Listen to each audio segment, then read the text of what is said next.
Thank you so much for joining us, Dr. Ratey. The first question I would like to ask you is, what would you recommend as the top 3 priorities for schools right now to promote healthy learners and educational attainment?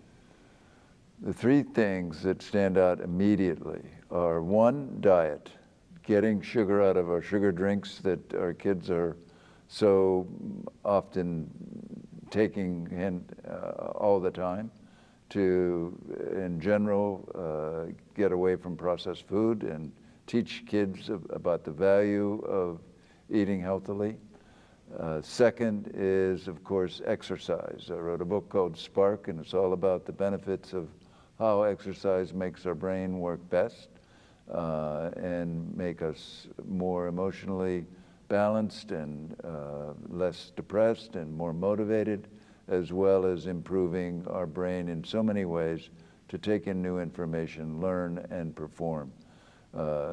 Most educators and parents don't realize that the more physically fit their child is, the better learners they're going to be, the smarter they're going to be. Thirdly is sleep. There's a worldwide epidemic in obesity, as we've come to know, but also in sleep deprivation. All of us, because of our amazing toys that we have, from TV to cell phones to the computer, we and our kids are not sleeping enough. And this plays a tremendous toll, especially in our kids, in their ability to learn, remember, and perform well on tests. Sure. Well, all of those are attainable, so that's the good news.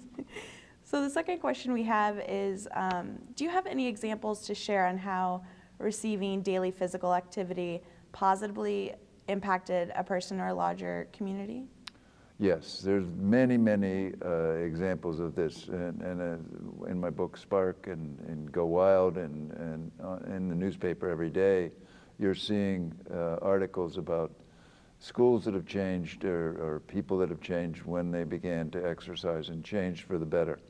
Right here in Illinois, 60 miles west in Naperville, they started the whole revolution basically when many years ago now they started using their physical education every day to work on fitness as opposed to just sport and other aspects of physical education, but fitness first.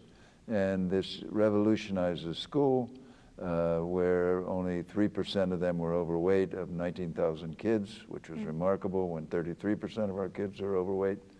And 99% of them took the International Science and Math test, and they came in #1 in the world in science and #6 in math. So even though they were spending 45 minutes a day in physical education, they were reaping the benefits among the smartest kids in the world.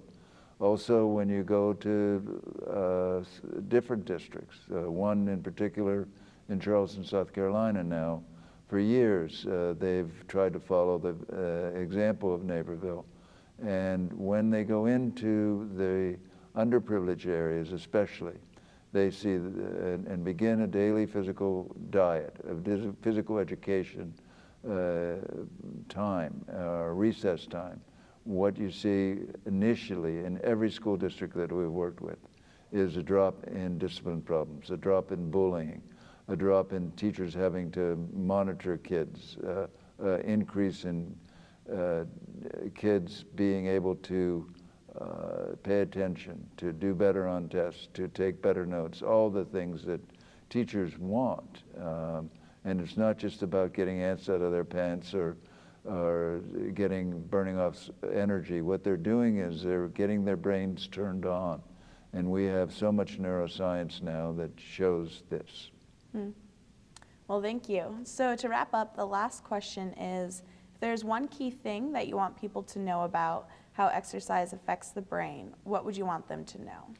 Well, exercise affects the brain in 3 key ways. One, it affects and turns on our brain systems, our attention system specifically, our learning system, our memory system, our motivational system, our anti-stress system, our anti-anxiety system. All these parts of our brain that are switched on when we're moving. The second thing that happens is that it creates the right environment for 100 billion nerve cells to grow. And the only way we learn anything, we take in information, is for our brain cells to actually grow and change. And we create the optimal environment with exercise for these 100 billion brain cells to grow. Thirdly, we also have learned that we are making new brain cells every day, and especially in the area of the brain that has to do with memory and learning. And the best thing that one can do to increase the number of new brain cells we make every day to help us in memory and learning is exercise. It turns on all the systems, and we're beginning to define what they are, to see that exercise turns these so-called stem cells on in our brain to become new nerve cells, which then makes our ability to learn and remember that much greater. Wow. Well, thank you. Thank you so much for joining us today. Thank you.